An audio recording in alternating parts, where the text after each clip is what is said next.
Hi, welcome to Mary's Garden Blog. Yeah, I'm not really in a garden. It's a little cold outside, but plus my computer's in my office. But anyway, today I'm going to talk about, was going to talk about classic books and what you had to read in English Lit. And then I thought, back in the days, and I remember when I was younger, they had book burning, and I've always been just appalled at book burning because that's someone's written word. You don't have to agree with them, but don't burn their words. But anyway, so I decided to do a little research before this, and I thought, well, I'll just look up book burning. Oh my gosh, I did not realize that book burning has a very diverse history. It started clear back in 17 BC, according to the Hebrew Bible. They were burning works back in there. Then there was the Christian burnings. There was the burning of the Library of Alexandria. I guess the Library of Congress burnt down. It actually burned down, and all the books were lost. And then, of course, the Nazi occupation. Then there was the 1960 Woman's Lib. And I'm leaving a lot out, but they called it the bra burning, where all the feminists burned their bras, and Cosmopolitan and Playboys and all of that in protest because they were feeling like they were being used. But anyway, I'm going to have some of these links so you can look at them yourself.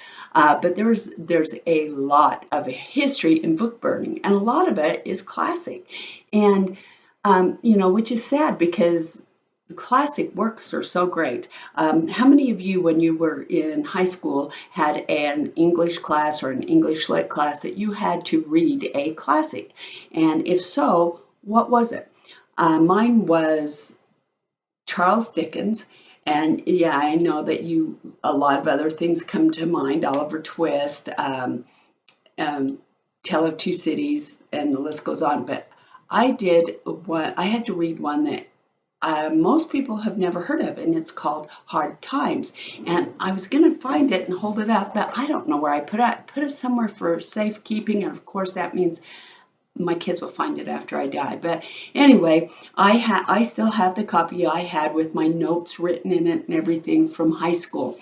And I loved that book. It was great. It was about a family on hard times and how they managed in, I believe it was the 1800s.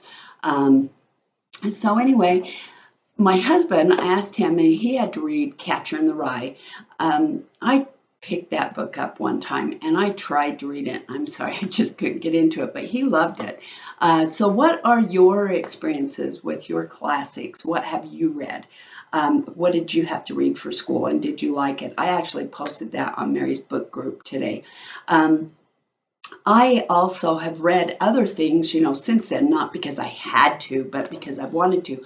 I've read, and I don't know, maybe you might not term these classics, but I actually picked Truman Capote's In Cold Blood to read for one of my other book clubs, and everybody moaned and groaned, but it turned out to be a really good book, and everybody loved it. Another one that's not really a classic, it's not by a literary author or anything, it's by Harold Robbins, and it was called Park Avenue, and it was back when the craze was where everybody you had liquor in your desk, and you smoked, and that wasn't what was awesome. It was just that it was such an awesome book of the times, and I grew up in the 60s and the 70s. I was a little too young for Woodstock. I was like in my early teens when Woodstock, so it wasn't like I could go to that, or the Human Being or anything like that in San Francisco, or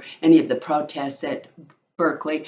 But I lived through it, and then by the time I was old enough to do that stuff, it was it was in the late 70s and almost disco. So I was a little too old for disco and too young for the hippies and all that. So I kind of in between, but I remember all these times, and so reading about it in a book, it's like, oh, I remember that. I remember when all this stuff was going on, and so I love to read these old books that were current in their time, and I like to think that the authors of today are writing current trendy, what's really relevant of today. And our children or grandchildren are going to be reading them and going, oh yeah, I remember my grandparents telling me about that. Or I remember when I was 6, 7, or even in my teens, and I remember going through that, or, things like that.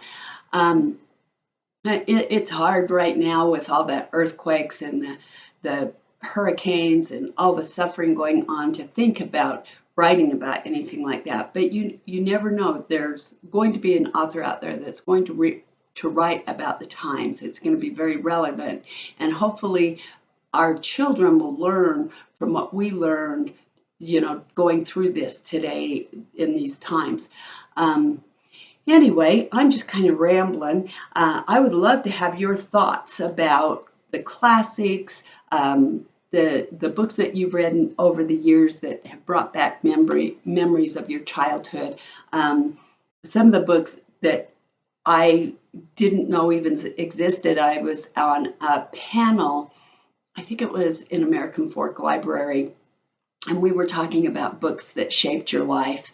And the books that shaped my life that I read when I was young, before English Lit, before anything, was Boxcar Children. I love that book. And every time I make a stew, I think about when they're out on their own and they're out scavenging for wild carrots and things to make a stew. And that's what I think of.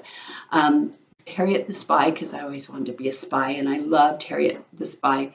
And those two series were things that I loved. I read a little bit of Nancy Drew, but she wasn't that. I loved Harriet the Spy. But anyway, so what were your childhood books? What were your English literature books? And what books have you read that bring back memories of your growing up? And what are your favorite books today that you've read? I just got through reading Lilac Girls and Secret Life of Bees. Now, those are both books that brought back memories. Another one that I read that is more current and relevant that I really loved was Small Great Things by Jodi Picoult.